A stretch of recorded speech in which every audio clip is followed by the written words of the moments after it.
قبریں پرانی ہو جاتی ہیں لیکن ان پر فاتحہ پڑھنے والوں کے دکھ ہمیشہ نئے ہوتے ہیں۔ زندگی درد کی قباؤں میں گزر جاتی ہے، بعد مرنے کے یہاں تاج محل بنتے ہیں۔ رشتہ ہمیشہ وہی کامیاب ہوتا ہے جو دل سے جوڑا جائے، فرصت یا ضرورت سے نہیں۔ پھر سے نہیں بستے وہ دل جو ایک بار اجڑ جائیں۔ غالب قبریں جتنی بھی سجاؤ کوئی زندہ نہیں ہوتا۔ خاموشی بہت کچھ کہتی ہے، کان لگا کر نہیں دل لگا کر سنیں۔ وہ شکوے جو میں نے کیے ہی نہیں، ساری زندگی قرض رہیں گے تم پر۔ مایوس مت ہو، وہ اللہ تمہارے ہر اداس لمحے کو سکون میں بدلنے پر قادر ہے۔ والد صاحب کہتے ہیں ناکامی ستیلی ہوتی ہے، کامیابی کے 100 رشتہ دار نکل آتے ہیں۔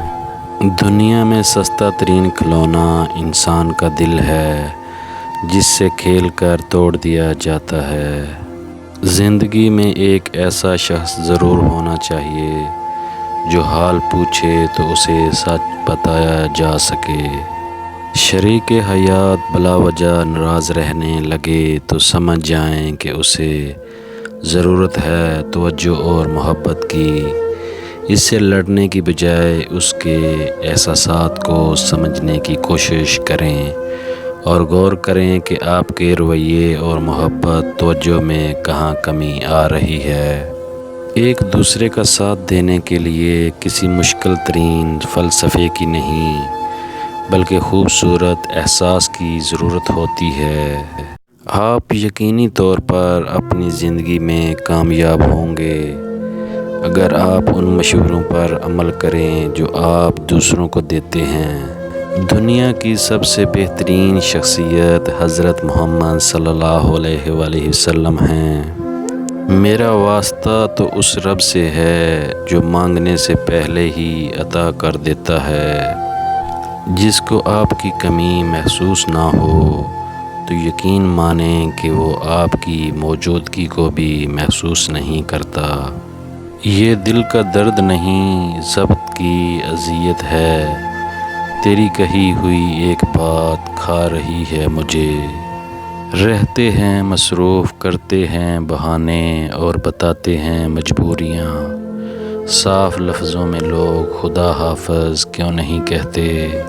زندگی رلاتی بھی انہیں ہی ہے جو ہنستے ہوئے بہت پیارے لگتے ہیں۔ یہ نہ پوچھ شکایتیں کتنی ہیں تم سے، تو بتا تیرا کوئی اور ستم باقی تو نہیں۔